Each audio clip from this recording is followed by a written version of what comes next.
Well, yes, indeed, it's the Wase killings that we are focusing on revisiting again today on Sunrise Daily. It raises a lot of concern. Lives are involved.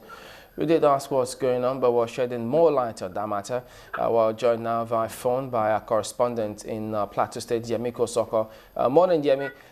This really raising a lot of concern, this Wase, because time and again you hear all sorts of clashes, if it's not from different areas, southern area in the state, and almost everywhere you turn, one thing or the other going on in Jos. But the latest one now, which the National Assembly concerned about as well, is the Wase incident.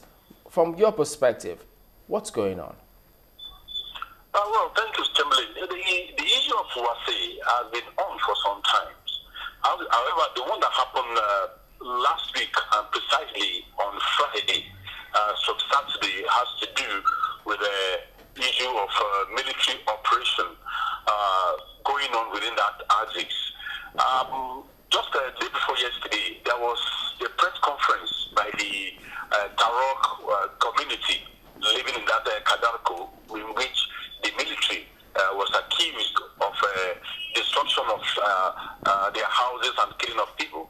And just yesterday, I made effort to get across to the STF spokesman, Captain Iweha Ekebichi, and he was explaining that the genesis of what transpired that led to the issue over the weekend was that in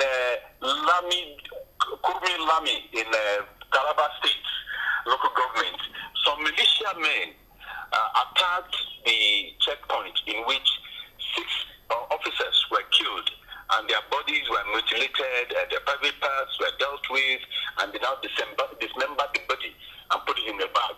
Up to now, 3 of them were missing. So the military now went out with a military operation to deal with that axis with Taraba, Plateau, leading to the border in Cameroon. And they were ongoing. And according to his explanation, when they got to Kadarko, which is a border town between Taraba and Plateau State, the militiamen were still there. So a gunfight ensued, which lasted for about a day, and 28 of those militiamen were killed, while 1 soldier sustained injury. Now, the STF tried as much as possible to prevent the militia from entering the community, and he exonerated the STF from any killing, but it was the militiamen that wreaked havoc on that community. That was what he said happened. But the community leadership are claiming that it was the military that were responsible for that, and he was able to exonerate the STF. And he also made mention that during the operation, about 400 cows that were rustled were recovered and returned back to those that were looking for their cow in Taraba State. So for now, the area is calm. Okay. We've not been able to visit the area, but we're able to get the clips of the houses that were destroyed. The situation there. You know, part of the narration that went on in National Assembly about this matter was that 11 Hilux vehicles, 1 truck were involved, and one wonders, when this kind of thing happened, how come security or police, no one, when they place distress calls, they don't get any response? Because, I mean, for 11 Hilux vehicles, that's a lot in those kind of areas to move around in one fell swoop.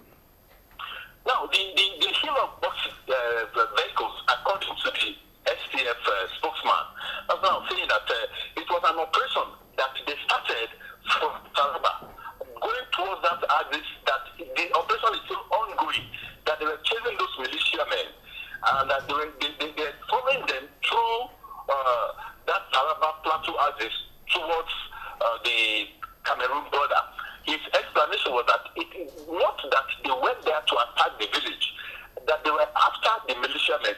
He even made reference to the militiamen that were disturbing some time ago in a Manchok of the Bassa area of Plateau State, that they were able to wipe them out, that they are following those militia. They always come through the border town of Taraba and Cameroon.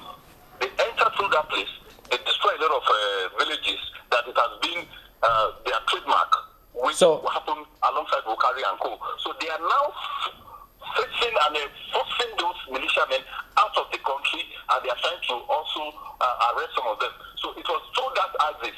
So the presence of those Hilux boxes that they saw around that side is the military operation that is still ongoing around that axis. So the Hilux vehicles, so the vehicles and the trucks belong to SPF? Not to the SPF, to the Nigerian Army, to the 20 Armored Division. He said it is not the SPF, but where the SPF got involved was because they are maintaining law and order within that community. Is there any word about maybe the military authorities investigating how military uniforms or all of those are usually used by some militiamen to perpetrate this violence? There have been allegations of some militiamen in Nigerian Army uniform. Even here on in Barikin Ladi, months ago, there are allegations that people have been seen that are attacking them. They are in military uniform, and I put it across to the STF to the STF spokesman.